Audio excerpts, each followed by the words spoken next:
I don't remember. I don't think I did the recap anyway. But last time we started. Sure you did the recap last time. That's fine. All right. But last time anyway, we started in Sterling Hold, where I believe we had just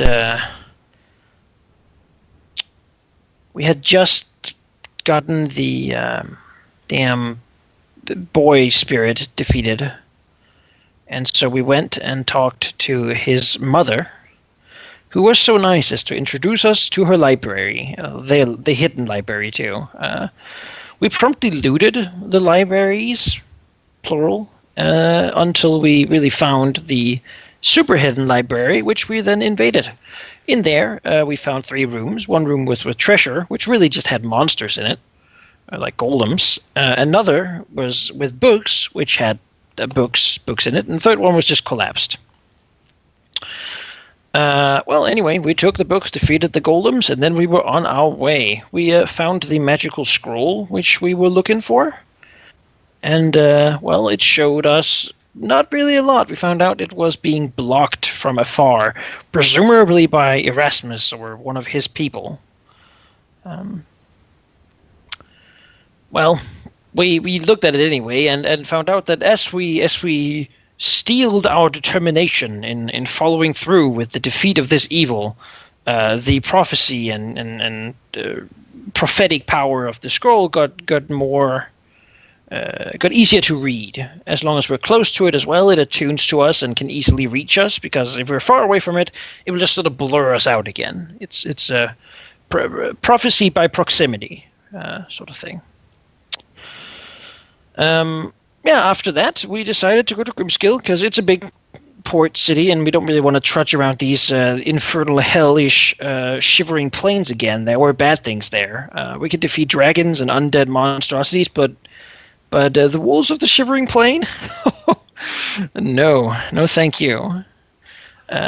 So we went down to Grimskill, where we talked to some people, networking, that sort of thing. Each of us, different missions. Guild Hall in the Free City was arranged. And, well, it seems like Anrakyn wanted to get us from a quick transportation. Turns out that there was a big red dragon here. The son of the red, actually, or one of them anyway. The 12th son, I would hazard to guess. His name, Bychar. But he said that if we could defeat him in battle, then he would carry us there to some place we wanted to go. Which sounded pretty great, because dragon flight is a lot faster than sailing around the whole northern glittering peaks there in the first landing. And so we can really just skip a lot of time by flying over the mountains. Great view. And yeah, I think that's where we're going to be going. Yeah, I think we're going to fly to the Free City and network a little bit more. Put a banner up in our guild hall and stuff like that. It's going to be really, really nice. Anything I missed, really? I think that was pretty much it. All right. I mean, you would know. I would know, that's true. Yeah. Well, it turns out, actually... Yeah. Actually, in the downtime, you crashed and all died. Completely wrong. Ridiculous. Yeah. So you have those new character sheets, right? That was an alternative timeline. But as Beecher said, be ready in 2 days and we'll be leaving. And he has really held up his promise rather nicely. He wasn't even quite as mad about having lost to you as one might expect from the stereotypes and whatnot surrounding red dragons. Although that might mostly be explained by the fact that he is still very certain that he could defeat every one of you individually. And that seems to satisfy him enough to not be too mad about losing against all of you. Cocky. The flight itself, with him it wasn't really so much continuous dragon flight. That is only a feat that one of the cloud dragons could accomplish.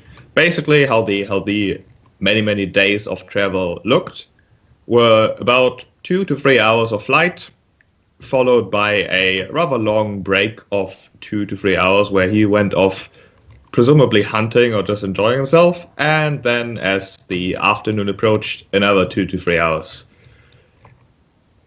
It was definitely slightly quicker than going by boat, and most definitely also a bit safer. Because despite going through wilderness and such, you were only left alone by him for a couple hours, and his presence was enough to keep most of the things away. Not to mention that each one of you is a force to be reckoned with at this point, and in a pinch, Hirandor is also pretty big. Big enough to scare away predators and such. Except the laser wolves. Except those who we don't didn't see. Baikar looks at us. You met the wolves, and then We he fly shivers over the like shivering plane, like we hear like a howl from below as like something jumps like 2 kilometers up, like You're like, oh god! grabs after the leg, and he's like, "Oh crap!" The enemy really needs to go here and clean this out at some point. As I've mentioned after last session and before this one, originally he really only said, "Yeah, I'll take you to Crimson Peak," but he sort of expanded his offer in his cockiness to bring you wherever you want to go, and so he would have. He would have even agreed to make a stop, say, at Crimson Peak first, and then carry you to the Free City if you so desired. Or even go to a place like Arden Crest and then go to the Free City. Although 3 stops, you might have to be I don't very think we want to go to Arden convincing. Crest. There's some things there. Graham has been holding this sword that he has, and he's been like basically like looking at it, like almost anticipating a lot, like sort of looking to Anrakyn, looking at the sword, like holding it, like trying to swing it a little bit, just sort of,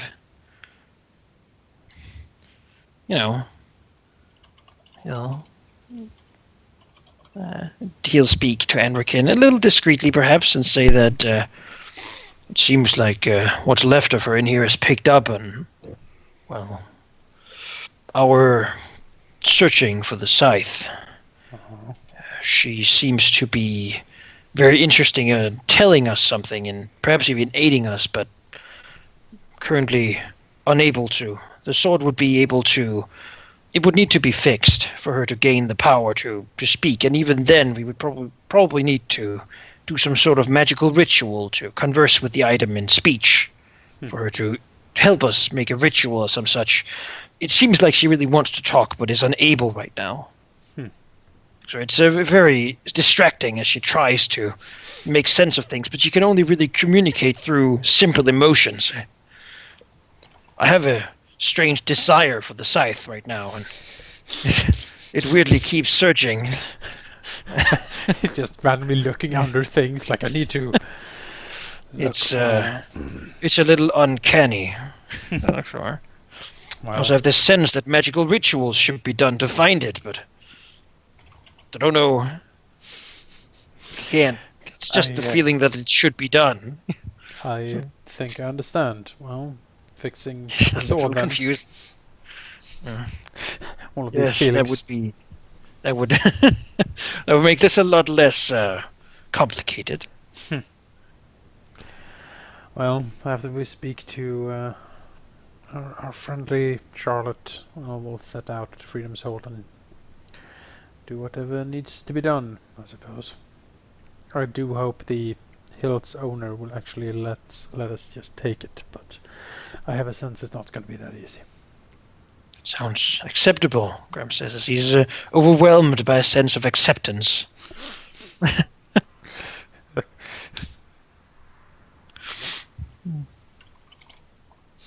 You really are fine. There's nothing wrong with you. Things are going in the right direction, I think. Like patting. Looks around like, patting Hirandor on the nose. You're a good guy. I respect you. Incredibly accepting about everything.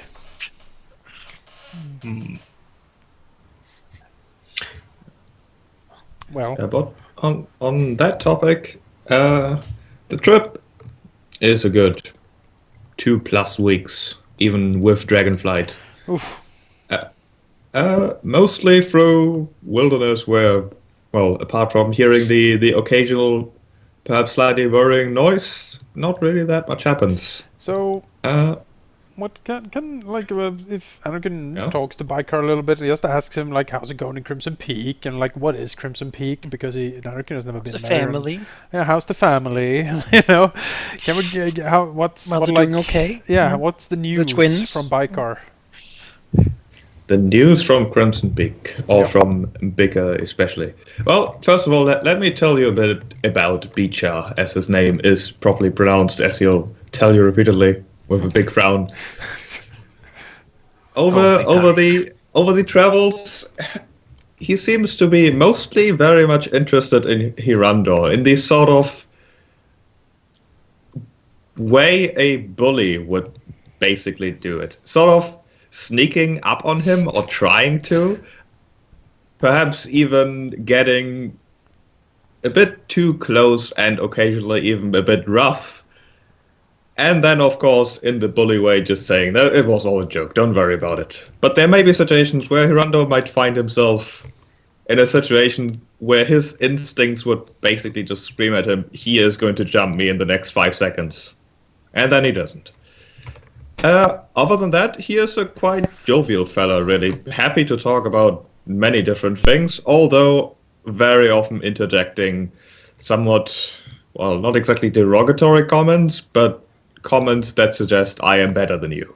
You know, you wouldn't understand, you've never been as big as I have, and things like that.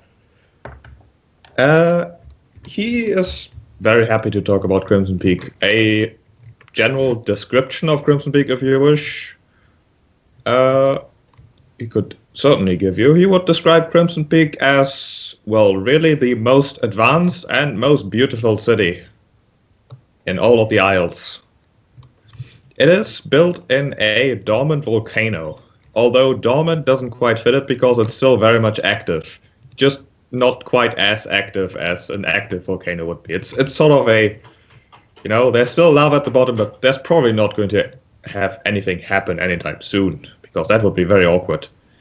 The city runs on, well, as he puts it, technology, although from his description, Anrakyn would be able to gather that apparently they used the lava at the bottom of the volcano to essentially power the entire city through steam power.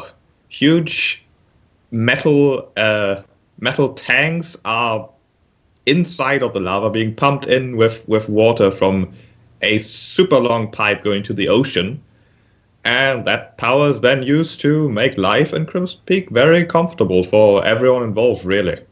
The inside of the volcano is ventilated to the point where the normal folk, as in the humans and such, have it nice and cold, as Beecher puts it, whereas the habitats of the Red Tenement living there have their homes heated, basically, through the help of hot water. There are other amenities such as moving platforms that go up and down, doors that open automatically, things like that. And he will also say that his brother has a zoo.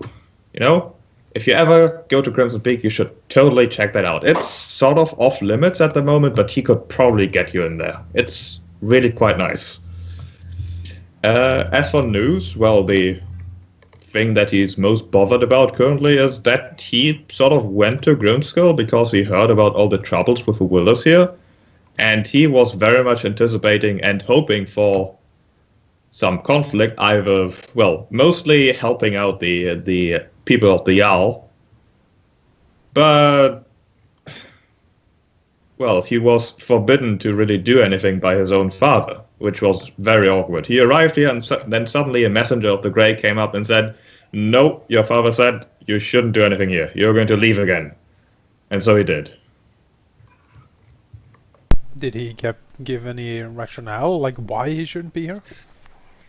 Well, Beecher knows that questioning his father is a very, very bad idea, and he has no reason to think that what the Grey said was a lie. So The Grey was, in fact, a rather small creature and didn't look like the type who would dare to lie to him. was it It's like a that? dragon ego. Yeah, I know, right? Well, should we like tell Bykar about like all of the face stuff and things? Like get him on board with that? Maybe he would be like, Might as Maybe well. leave you. It's not Who gonna cares? hurt us, Tell I him. guess. Yeah, sure. In that case, Anrakyn will tell Baikar what they've been doing and like what they suspect the Wilders are actually doing, being allied with the Feywild and going in there and stealing the Doom and all of that stuff that's been going on, and that the party currently is out trying to stop all of this. And you know, if Baikar is cruising for a bruising, that should be the fight of the century right there. And the might of Crimson Peak should most certainly be brought against such a menace, because no one wants the Doom to be unleashed. And if you want to stomp some Wilders, well, they're in the Feywild probably, because the Wilderhead is crazy. Well, he does very much frown at the mention of the Wilders having taken the Doom in a sort of I don't quite believe you, but if it's true, that would be bad sort of frown. But he sort of cocks his head and looks away slightly. He says, well, wouldn't mind fighting some Wilders, although I really need no actual reason to do any of that. It's just more important if you have a reason, you know. On the other hand, if my father does not want me to intervene, then I have no choice. Why would your father think not to intervene with such a thing? Has he behaved normally recently, or is this odd? Giant card. Let's see. You did not have any enemy dice left. Would you like to roll me your relationship dice, Jonas? Sure. I'll roll the die. That is the answer to that question would very much depend on how much he thinks he likes you. No. Eh. He looks very much down on you, both quite literally and metaphorically. For being Say- on his back, you know. I'll hit you with a I see. cursed dragon. Don't look at me like that. As he exhales a slight puff of smoke, says, I do not question my father, and you would do well not to question him either. He is not called the enemy for nothing. People have been slowly becoming used to his recent ways of almost peace, perhaps. But that does not mean that he is being lazy or that he has given up on his very purpose. Well, but ordering you not to perform your function would... That seems a bit contrary to his purpose, though. Oh, hardly. Perhaps he just thinks that my intervention would resolve this conflict. Which is not something he would want. So he wants it to be ongoing, so so he forces the dragons here to grow big and strong to defend themselves. Sounds like a reasonable idea. Sounds like dragon ego. Sounds yeah. like arrogance, yeah. Well, if I sent my son there, he would just deal with the whole problem. I can't do that. I mean, just look at your silver friend over there. If I had been near him, protecting him for his entire life, then it would never have ended as big as he is. Conflict is not a bad thing. Now, apocalypse and annihilation, those are words that are bad. Should the Doom really be gone, well, rest assured that should it finally inevitably resurface, the enemy will be on your side. Sam sort of touches for it. That sentence is still confusing to me somehow. It's just... I am with you, heroes, says I've the gotten enemy. used to this right And you're now. like, Yeah. like, The literal enemy. The enemy will be your ally, then who are I we? am the Red Dragon of Doom and Apocalypse. And you're like, well, Is thanks. this capital E enemy or Yes. not? Yes. Here's my card. I thought the enemy was the Fae. It is made out of the flesh of my victims. All of them. Yes. It's a huge card.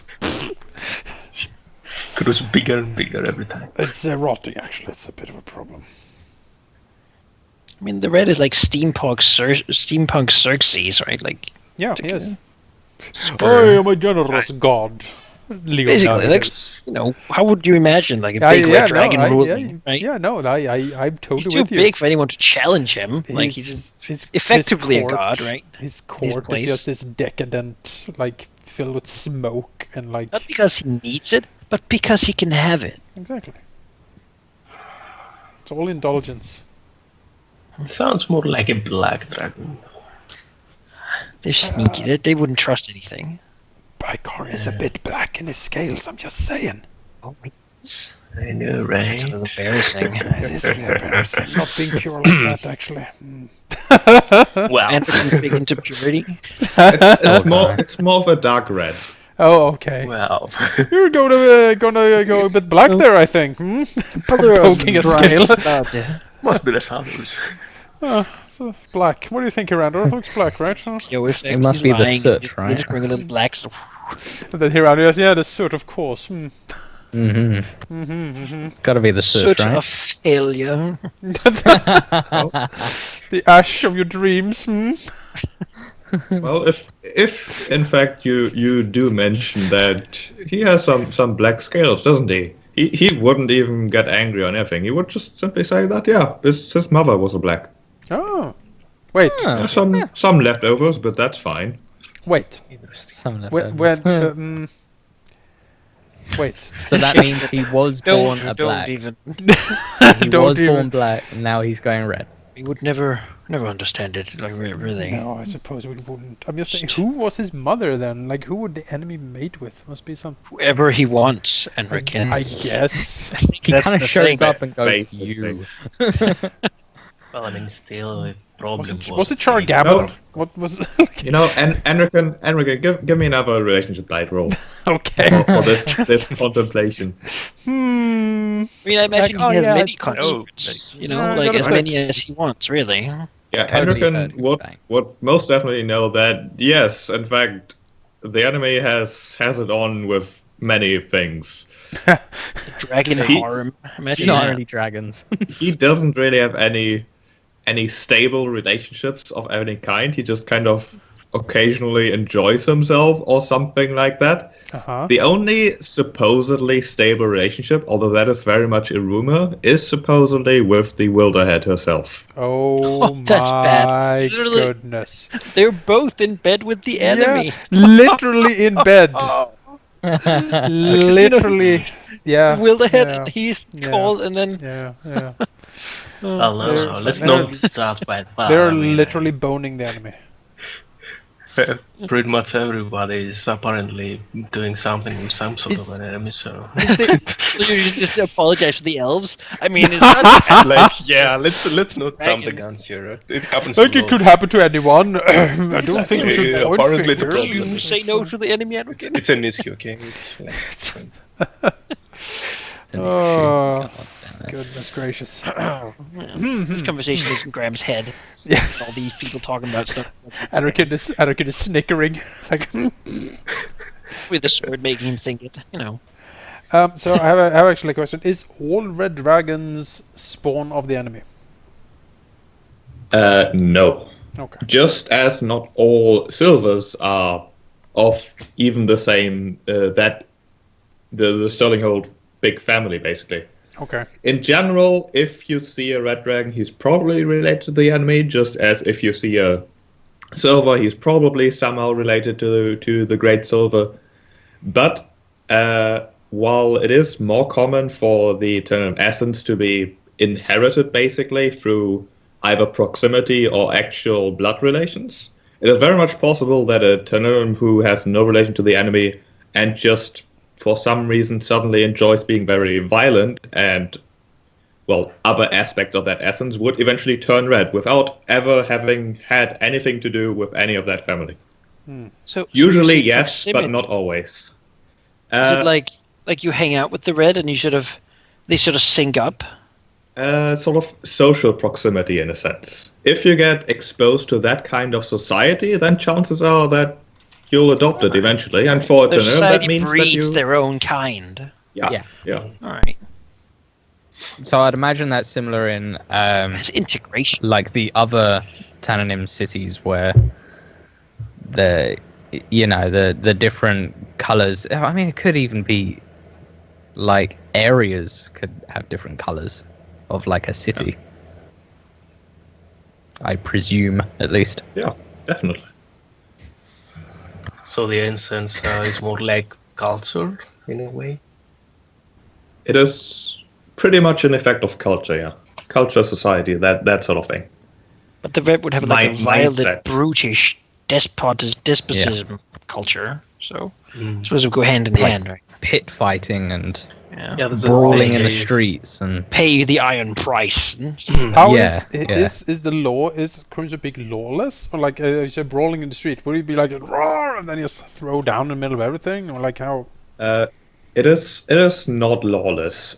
Which I can tell you that it's very much sort of a monarchy, sort of a cross between a tyranny and a sort of monarchy, I guess. And despotism. At the very Kinda top, like the Klingons. At the very top, there's the enemy. What he says goes. And then there are his sons, who are basically just one step below him. Of course, the oldest having the most to say. And then below those are basically sort of elected leaders, although most of them are really chosen. They are basically then again categorized in what they do and what kind of authority they have. There's like the leader of technology. There's the leader of labor. So it's very much the enemy at the top, then his sons, and then whoever But is useful happens to get I would authority imagine through that one it's not mean or another. I would imagine they wouldn't have that many written laws, though. More like, I say this, so this goes, because I'm bigger than you, and if you defeat me, I have dudes who are it's definitely bigger than you and me, who back me up, because that's the system, right? Like, if you could beat up the enemy, then maybe you would be the leader. Yeah, it's not so really hot on written laws, although there are some things that you simply don't do, that even the sons of the enemy wouldn't really do, because, well, The enemy would get mad yeah. and beat you up. In the end, it boils down to what the enemy wants. For example, if one of his sons went around Crimson Peak and murdered everyone, there wouldn't really be a law against it, but he would not have a good day afterwards. But if the enemy told you So- could, then you would be allowed. So Yes. is there like a black sheep of the family? Is there like this is the son of the enemy that's like bookish? Oh my god! It's like he was like bookish and friendly and like everyone's like, oh my god, that guy! Oh, It's never part of the family. Well, the thing is that there's actually plenty of those. oh, There's plenty. technically plenty of sons of the enemy who are sort of black sheep, mostly because they are his sons in blood relations, but they grew up with their mothers, which are all over the place. So while they would technically be related, they wouldn't really be part of the family. And any son who does grow up with the enemy in Crimson Peak and such, and doesn't behave right, well, he just gets kicked out, and that problem is over.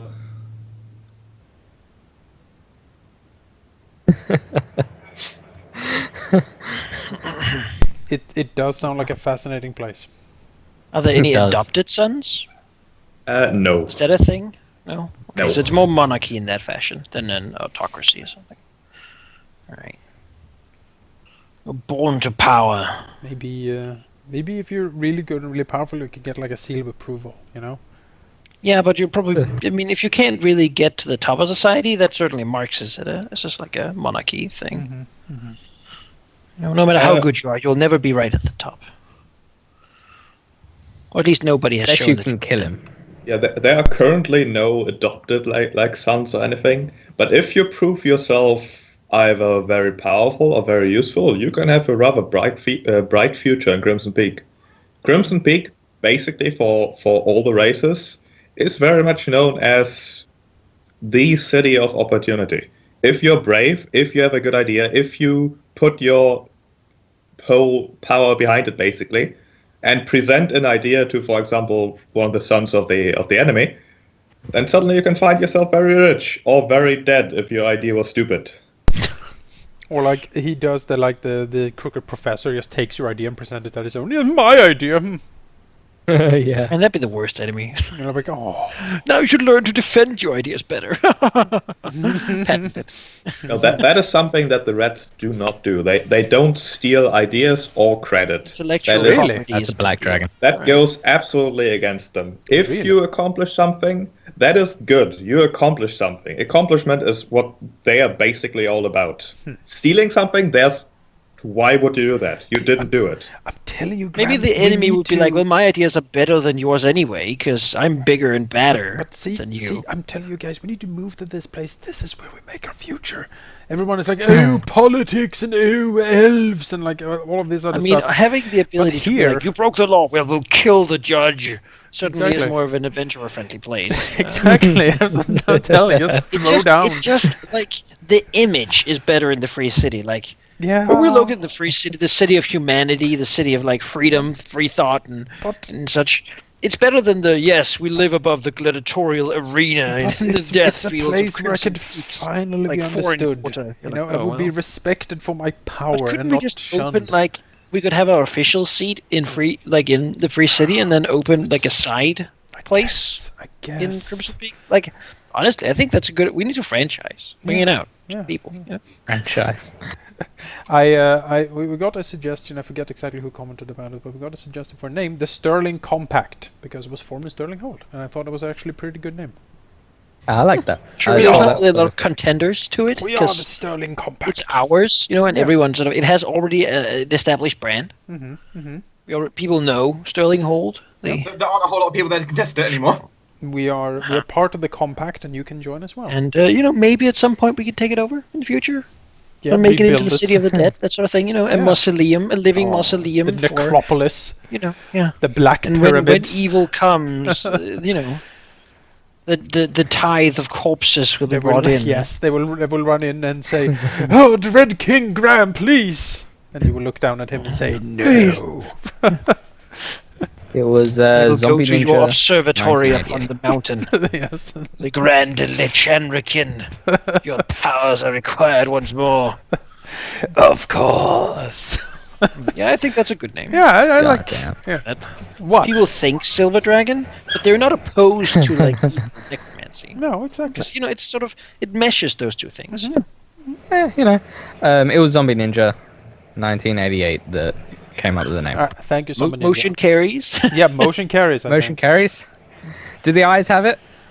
Aye. Any objections? Well, I had the eyes have it Sounds kind of like going. Speak but- now or forever hold your silence. Yeah. Objection, I'm hungry. We are Go get some food. we are the Sterling Compact. All It right, has been, let's do it. decided. The Sterling Compact decided. Bam. Yep. Make a stamp. Yep. Could you, Ring on it. Biker? Could you spread some flyers? We need to. Dump these as we Yeah, fly the- over them. It's like, do you have a problem? We are the solution. We need to get one of those wax stamps. Official wax Yes. stamps. Oh, we will. Like in the free Definitely. city, I imagine they could do all this shit. Like, Alright. Oh yeah. Yes. Can we get like a T-shirts, Hirandor just- sized one though? Can we get one Oh, of those? definitely. a Yes. Hirandor-sized signet ring. Yeah. I imagine Yeah. that would be like a Yeah. tail stamp, like on the tip of the tail. There's like a little thing. You can smack. He just he like turns slams and his smacks the tail. letter with the tail, like stamped. It's like it has like that big like letters of like like It's the obnoxious Yeah, ones but where we with, send like- in money and we send in like by copper pieces. Yeah. Taxes Well, are if you- sent if in you by want- copper pieces. If you basically want to register like an official trademark and get like an official stamp, then that would be a sort of ground castle thing. No. Also, in terms I of do have. we I don't do play have by a the point. rules of Grand Castle here. That's right. Well, I also would in, say in by the terms rules. of And follow the. It- We are from the kingdom of Sterling Hold, and if you have a problem with our affairs, you must send it there to there. Yes. Yes. Make worry sure you about it. go into Grand- the main castle. Grand Ask for the skeletal Scrivener. dragon. Grand Scrivener Putres will take it. Like, I'm just saying. I now see a use for my architect dice. Yes. Yes. Oh yeah, Well, you could do that. Totally do that. You know. To collect taxes, please visit the central courtyard of Sterling Hold. Mm.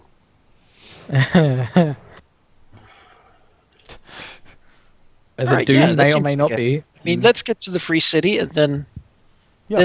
that might be a really good use for your dice, actually. Dark. I don't have one available right now. But the whole point is, I just have contact with In them. the future, perhaps. Yeah, future. We So can do send Greys as messengers, right? Set I that have sort a of die stuff for up. that. Yeah, we could set something up through They them, usually right? send them to people who don't like you. We Like- should really invite everyone, like to make it official. We should be like, okay, send invites to Ugh. everyone we know, and then we'll I have a mean, huge meeting. that and then we lady announce did it. offer us maybe we could. And then we announce it. It's basically And the if we forming could of be the on the UN. big scene, remember Yeah, that? Like yeah. that, you know? Yeah, we'll The do new that. big hot thing is We Yes. become the supporting new icon. adventuring company. I mean, maybe sometime, like Mhm. the compact would be our. Oh. Yeah, I mean, And all, there'd be like a all of picture us of like together. 5 blades put together in the center of a table or something like that. You know, All of our weapons put in a circular Mhm. table, like a table, and then like all of our weapons like Well, laid down. There's 4 weapons and just a hand, like yeah, a it's claw. a claw, out. like dragon claw. Oh, you know what would be cool? Like a silhouetted like background of Hirandor like roaring, and then all the 4 weapons coming in. That'd be pretty badass. But, Sterling compact, united by purpose. Exactly. Yeah. Yes. Yeah. All right. All right. Yeah. Thank you, Zombie Ninja. Done. You just filled out like 20 minutes. It would have taken longer. Like, Well, definitely. You saved us about 10 hours, so... let's go to the free city, shall we? Do we make Adventure. a big splash when we enter with the Bicar? Is that a thing? And like, oh, it's a big red dragon. Well, I the think- Free City does have a couple of open spots where you know the larger Tananim are kind of supposed to land. Although it is considered somewhat unseemly to just fly into the city. Usually you land outside and walk through the gates. But Beecher is the kind who doesn't care and flies inside, of course. I can't imagine Hirandor's on the back of Beecher either, to be honest. No, we're flying. no. in. He's flying next to him, so I think And everyone, I'd be like, yeah, so everyone- we're landing out. Oh no, okay, and we're we going have, in. and we have like these classy Tananim walking on the back legs, seeing Bicar, and like, oh my, it's a Ugh. barbarian. I mean, there's And then, like, those they people faint. by the landing spot who Yeah. watch dragons And come, they- who are just like they- super into Yes, big and Tananim. big, Like plane watching people at the yeah, like small children. Oh, They're that's like, Bicar! "Yay!" Oh my god! Imagine on my list. Hirandor trying to walk on his back. I imagine him trying to walk on his back legs, and he's just like, how the fuck do they do this? This does not work. But they will also be like, oh, that's a big red. Oh my god! And then like a silver. Like everyone's like, what? A full-plated silver as well. What the hell is that? We haven't seen one of those in ages. Yeah, it's like, whoa, they exist? Shit. Yeah, the reactions you get from quite a few people just in the plaza basically and around it. Of course, the ones in the plaza sort of make space for you to land because they don't want to get eaten. Mm-hmm. But it's mostly sort of a like, you know, sort of show of disdain, as it does very much seem like, well, flying into the city and being so large and, you know, walking on 4 legs and such and being all wilder-like and such, not really liked much. Of course, Beecher doesn't care, and in Hirandor's case, the fact that he is in fact a silver does offset some of that negative opinion, at least a bit.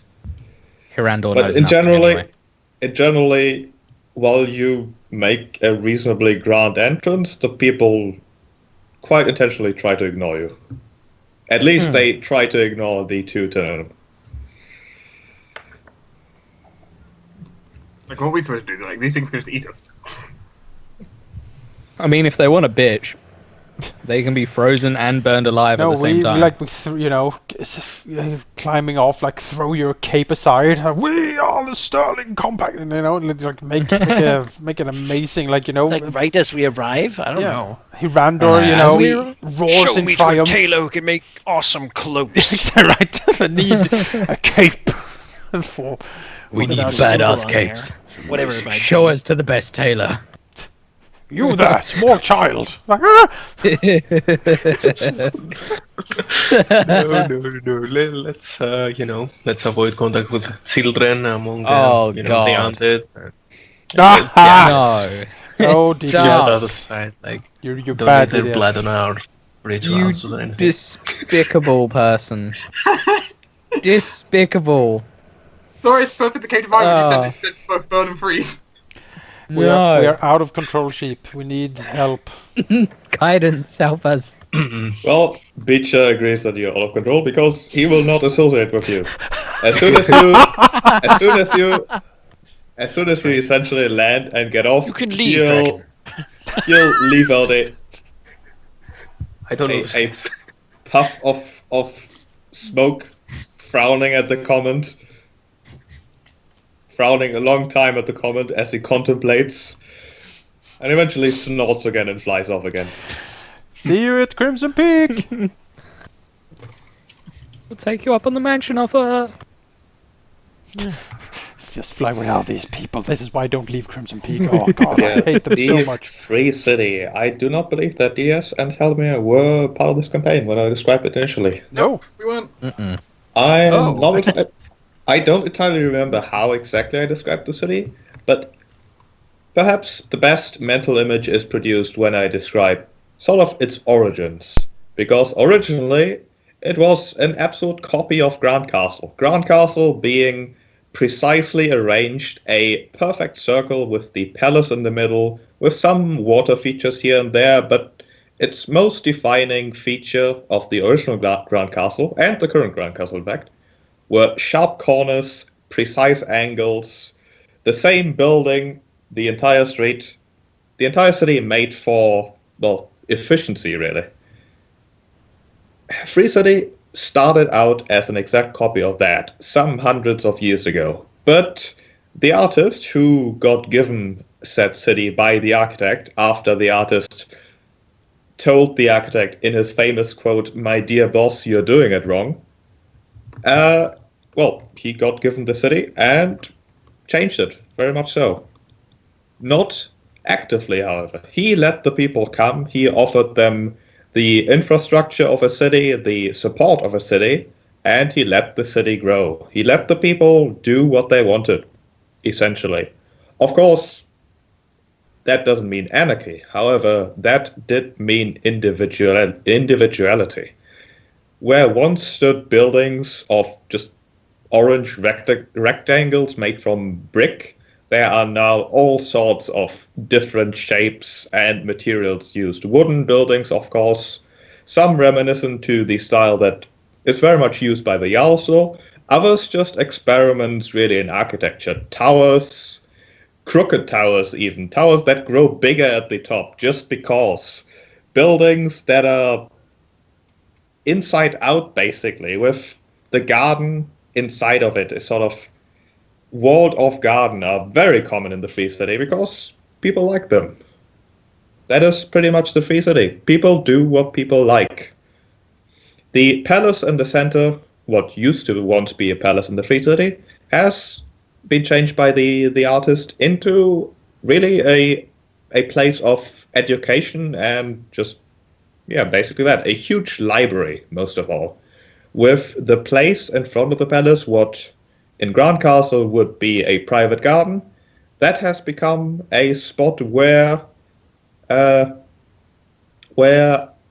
what's the word? I don't want to use artist. Where actors and circuses and other performers is the word, are chosen twice a year to perform basically whatever it is they perform in front of the entire city. And doing that is quite the honor and also makes those people rather famous very quickly. But in summary, Free City is called that because everyone is free to live as they choose. As long as they don't encroach on the rights of others, that is.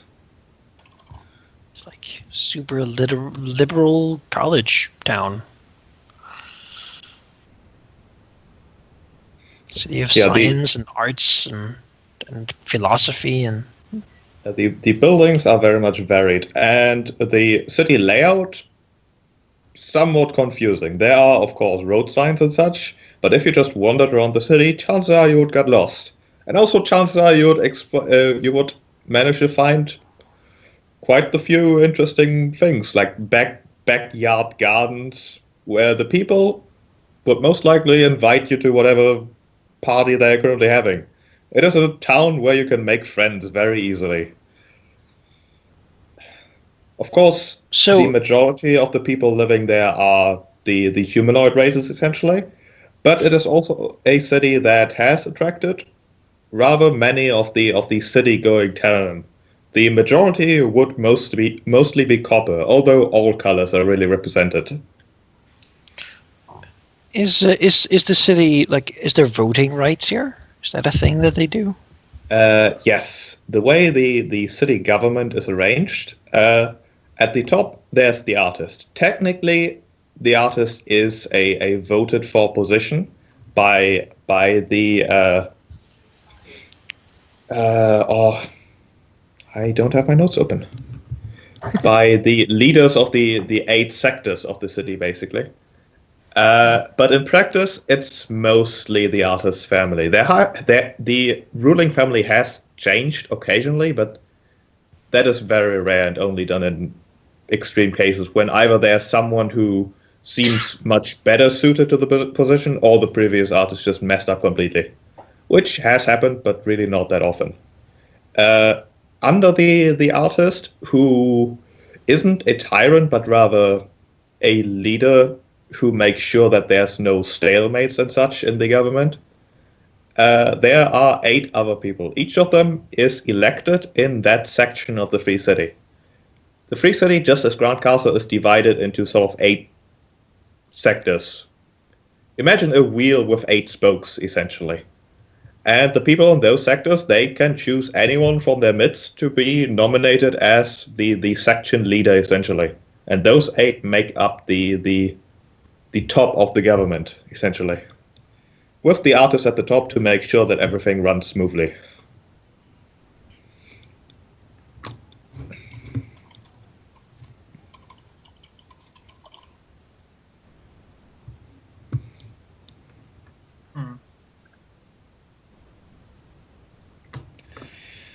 And perhaps it will also be good to explain who the person is you're going to meet. Actually, before we do that, I would have liked something else done first, perhaps even before arriving in the Free City. Although it's sort of a meta thing. Both Hirandor and Talia have been traveling you with, well, quite some in-game weeks at this point.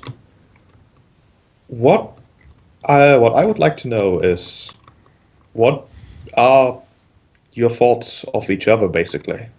There's, of course, Anrakyn, Graham, and Gil-Galad, who have known each other for quite some time at this point. And then there's Hirandor and Talia, who have met in a coincidence, basically, and eventually stumbled upon you. What I would like to know about are your opinions of each other, basically. Who starts? How about Anrakyn starts? Roll initiative. Do you want my opinion on all the party members or just the new ones? Well, basically, what has Anrakyn been thinking on the topic of his companions? Sure. Well, Graham is who Graham is. He has been a companion for a while, and Anrakyn trusts him. He does not see eye to eye to him on every issue, but most, and he has been a staunch supporter to Anrakyn's cause, as he imagines he has been to his. He sees him as an ally and a friend. Gil-Galad is still very mysterious, being like a godchild and everything. His true purpose seems to align with Anrakyn's as well, going up against the same type of intruders and outsiders as he has been going through. His tendency to get us into trouble by having us help out elves, notwithstanding, Anrakyn wouldn't tell Gil-Galad his most dark secrets and plans like he would Graham. but he still would view Gil-Galad generally as a friend. For the new people, well, Hirandor, he seems like a kind of a sort of friendly type of dragon. We certainly have had bad run-ins with dragons in the past, but silvers are rare, and he seems happy-go-lucky enough. He actually offered Anrakyn like a half a deer as food because he thought Anrakyn looked scrawny. So that's he appreciates the offer and the effort and the care that went into that offer. So yeah, he's not really sure. He has seen him fight, and he seemed fierce enough. Really, what he's thinking though, and like what his ultimate motives are, he's not sure.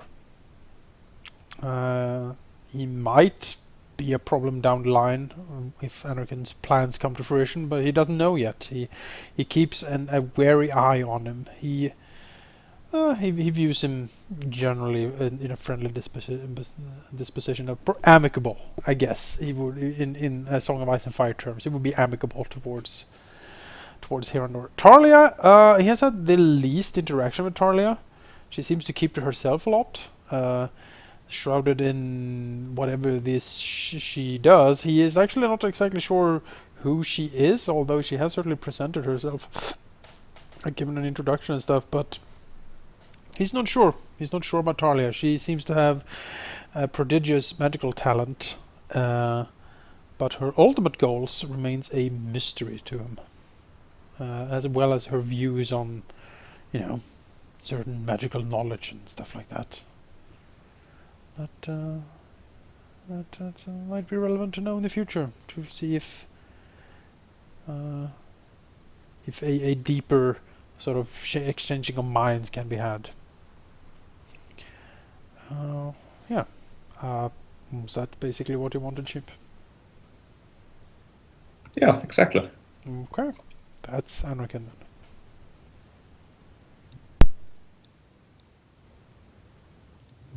How about Gil-Galad? Okay, let's see. I think I will start with Graham and perhaps Hirandor. So, the way Gil-Galad sees Graham is mostly as perhaps a person that may still be needed for some reason. So far, judging from his actions, he actually trusts his reason for being here. But since Graham is, a sentient being, he cannot be certain if there is still a conflict, perhaps, in his heart. Maybe he is as honorable and, as focused as he seemed to the goal of, focused on the greater good and dealing with evil. But the necromantic energy that has, brought him to life seems to perhaps give him a confliction to this matter. Hirandor is a very similar character to Gil-Galad's eyes. He seemed to be another passionate and honorable fighter, basically, and perhaps even to a point of naivety sometimes. He sees in both of them basically this sort of, not exactly conflict in both of them, but for Graham is conflict, for Hirandor perhaps it's the lack of thought or the lack for the willingness to think things through. Now going to Anrakyn, who is also surrounded by this necromancy. He seems to embrace it perhaps a little bit too much sometimes. And Gil-Galad is actually worried because he does consider him a friend and he doesn't really want to, have to kill him at some point. That would be awkward.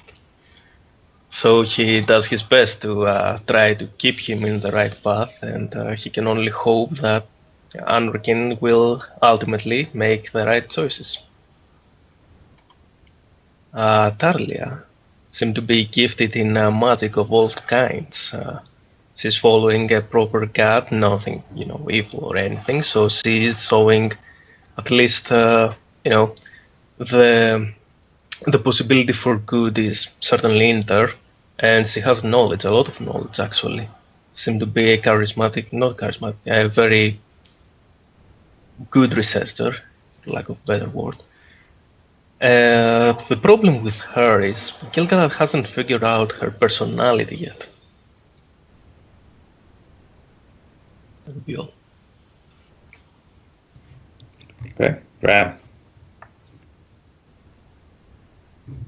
Well, start with the easiest one. Graham has worked with Anrakyn a lot. They met and they sort of aligned their goals pretty easily. They met at first and thought they were enemies, but after fighting one another and having the mid-fight dialogue, think sort of Obi-Wan and Anrakyn, lava duel. They figure out that they actually weren't enemies, really, and that they wanted a lot of the same things. Since then, they have worked a lot together, hunting minor necromancers and searching for clues for, Anrakyn's state. As Graham was pretty sure that he was going to find his eventually, just doing things, and as he could feel himself becoming stronger working with Anrakyn and finding someone who was willing to work with him with these things he was doing, exploring the world, really. He trusts Anrakyn. To a fault, really. There isn't really much that he wouldn't let Anrakyn know, and they really share the same sort of burden, right? They're not really the people who might have had much in common normally, but this whole condition has sort of, they are very much in the same boat in many ways. Though Anrakyn, of course, isn't that religious, as Graham is, though his religion is certainly more pragmatic than anything else. He very much trusts Anrakyn, yeah. There's Gil-Galad, whom he has worked with in the past. When he visited the Elven lands of Respite, they encountered one another and worked together for a little while on some things. This was very early in Graham's existence, really, because, his current state of existence, where he aided the elves in recovering some things, some religious artifacts and whatnot, because he doesn't need to breathe, which is useful for uncovering certain things, same as he did back in the Jarl's lands. He trusts Gil-Galad. He knows his skills are great. He also now knows that Gil-Galad is the thought of a god made manifest, which is, he doesn't really comprehend that much. Gil-Galad sort of, and this might be Graham, who's a little old-fashioned, but he's an elf, and that matters a lot to Graham. Elves have always, in his mind, been the allies of humanity. When he was a child, the elves were in the forest, and they were dangerous, and you wouldn't really see them. But when the whole Armada gathered in his sort of adulthood, they were there, and they fought side by side with man when they arrived in this land. And so they have sort of always been a strange folk whom he doesn't really sort of understand, but they are in his mind allies and supporters, and Gil-Galad is one such. He has been a staunch ally and has helped him many a time. He wouldn't be here if it wasn't for Gil-Galad. So certainly trust there. He would probably tell Gil-Galad what he needs to know about him. Wouldn't really keep secrets. Doesn't seem it's necessary. Hirandor is a dragon. He's had dragon problems in the past.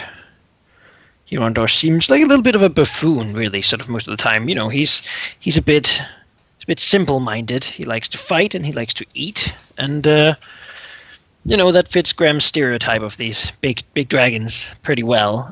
Though it seems like Hirandor has fought with his people before, and has sort of made his name known in the Jarl's lands as a supporter of humanity. So that's a good thing. He doesn't really know him that well yet. He doesn't feel like he has much in common with the Silver Dragon, since he doesn't really eat and he doesn't really do all the things that the dragon does. Nor does he really like fighting particularly, sort of. So that's still a new association. Talia, he sees with respect. She does magical things in the same aspect as Anrakyn does, though with a different focus. And he sees her as having great potential. She's the kind of person that he would like to befriend because she can do something that he certainly can't. He can fight things really well. That's what he does, but he cannot do fancy magical rituals. And in his actions in trying to save this world, and in Anrakyn's actions trying to save this world, Talia would be a fantastic ally for her ritual powers. So he really wants to nurture that relationship, though he doesn't really know what she wants. She's currently just sort of followed for her own reasons. She hasn't opened up much to him, at least, about what she wants and who she is. He doesn't really know much, except that she's really good at magic and is connected to this whole situation somehow. He is not guarded, though. She doesn't seem particularly threatening or likely to betray him. I mean, he's not a man of many secrets, really. So, she seems nice enough. He would like to know her better and understand her better. It comes with time, though. He's not a man who hurries. Of course, she's also a young human, which gives her sort of the same aspect as he had a bit with Fancy, that he feels a little responsible for protecting her. She's sort of his duty to keep safe. She isn't dead, and she isn't a dragon, and she isn't 100 years old. So, as far as she knows, anyway. So she's very young in his mind, and he doesn't understand what all these kids are doing nowadays. But they'll get into trouble, and he'll need to get them out of it, and that's the long of that. When he looks at her, it might be sort of a little grandfatherly, maybe a little doting at times. Yeah, but that's sort of the gist of it, I think. Yeah. How about Hirandor? Perhaps the character I'm most curious about. He likes Talia because she's easy to get along with, and they've shared a short period of time with each other, but it's been good. There's not really been anything bad that's come of it, so he's happy with that, and she's easy to get along with. Anrakyn and Graham seem to mumble a lot to each other that he can't hear properly, but they seem to have their heads on the right way. And, they kind of want to save the world, so that's a good thing. And they don't particularly like the wielders, and neither does he. So that's kind of something that he can get behind. And, the whole saving his mom from the Wilderhead and the Fae is also a really good thing to join them in doing. So, yeah, he's definitely with them in that case. He sees Anrakyn as definitely a strong spellcaster and could potentially and Graham he's not had a huge amount of interaction with, but he definitely seems like a strong-headed guy that seems similar to all of the people, all of the warriors in the Jarl, seeing as he kind of is one. So, he's kind of used to it. Gil-Galad is kind of the odd one for him. He's not really sure what to think of Gil-Galad. He's strange to Hirandor, but he's not bad. I mean, that's obvious. And, he's on the same good path of fixing the whole Doom disappearing thing. So that's great. And healing Hirandor is also a great thing. So fixing wounds is always a good thing for, in his mind. So, but the whole shadow person thing, the shadow being, that kind of freaks him out a little. But, he's getting used to everything. That's pretty much Hirandor. Yeah. All right. Talia? Well, as an overall thing, Talia so far has been curious about most of their companions, but has actually remained slightly guarded in some senses. Originally, not expecting to stick with them longer than Sterling Hold, just kind of expecting to go there and then go. So it's like she didn't really need to say much. And honestly, she was not in the best state of talking to people, considering she had been doing ruin hunting for the last several years. Not a lot of human contact. So, she's a little bit out of touch with people. She had been, but she has gotten to slowly know the group. First with Hirandor, who she met before she met anyone else, who is a little bit glory hunting for her like at times, but he's friendly enough, and he's got a decent heart, and a decently large one, as well as a large stomach, it seems. She doesn't have any qualms with him, and genuinely likes him. Probably trusts him the most out of the group. Anrakyn is an interesting one. One, she heard of Anrakyn's reputation through her artist connection before. So she had some knowledge, she had some prior knowledge of who he was. His magical talents are certainly something she is both innately curious about, being necromancy not something she has seen a lot of use of, and therefore something she hasn't had that much study of, but also in the sense that he has proved himself to be great at what he does. Not only is it an unusual kind of magic, but he's actually good at it. And has had quite the interesting times, she's had trying to explore what he knows, though it's harder considering he stays up talking in the middle of the night when she actually needs to sleep eventually. But regardless. She certainly wants to work with Anrakyn more and possibly develop some kind of, a nice working relationship. Possibly in the friendship as her guard goes down further, and she kind of relaxes more with this group. Graham is a odd one for Talia. She's not entirely sure what to think about Graham. He's friendly. He's certainly friendly. And he certainly doesn't seem to be bad in any way. While Anrakyn can sometimes delve into things which she finds slightly questionable, though she doesn't directly say anything against it. Graham genuinely seems to, generally seems to be on the side of helping people, in a sense, at least from what she can tell. She's been trying to help out the group, trying to certainly help out Anrakyn when the rituals have happened.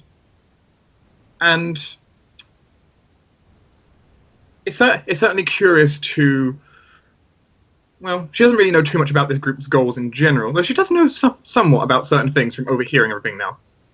But she does want to get to know Graham better, just surely for the fact, though, that she thinks she can trust him. She thinks. Gil-Galad, Talia does actually like a decent bit. Gil-Galad, a powerful user of the divines, much like she is, to a god that she wasn't as familiar with, but they had long talks about theocracy together, and they have a good understanding of each other's deities well enough, and he generally wants to help, though she is possibly almost fascinated and kind of curious, almost that slight, she almost wishes she could take it apart, but she wouldn't because that hurt for multiple reasons. But the fact that he's like a part of a god, what the, it's that fascination there that she has no idea what Gil-Galad actually wants other than to seemingly help. But if there's something else, she's not entirely sure. But she wants to discover more about him, almost study him in a sense, which is an interesting point of view to have on her party members.